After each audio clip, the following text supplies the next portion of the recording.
أعوذ بالله من الشيطان الرجيم. والذين يمسكون بالكتاب وأقاموا الصلاة لا نضيع أجر المسلمين. وإن نتقنا الجبل فوقهم كأنه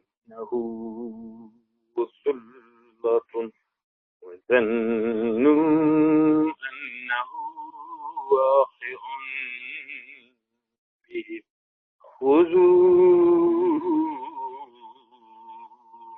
ما آتيناكم بقوة واذكروا ما فيه لعلكم تتقون. وإذا أخذ ربك من بني آدم من ظهورهم ذريتهم وأشهدهم على أنفسهم ألست بربكم قالوا بلى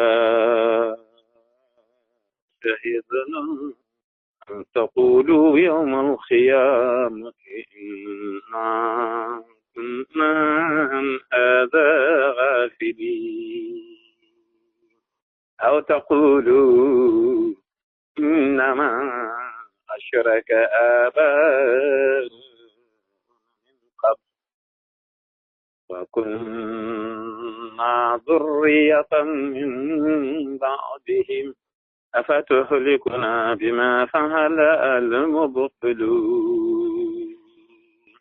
وكذلك نفصل الآيات ولعلهم يرجعون.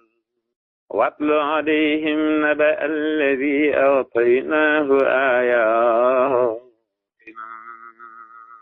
فانسلخ منها فأتبعه الشيطان فكان من الغاوين.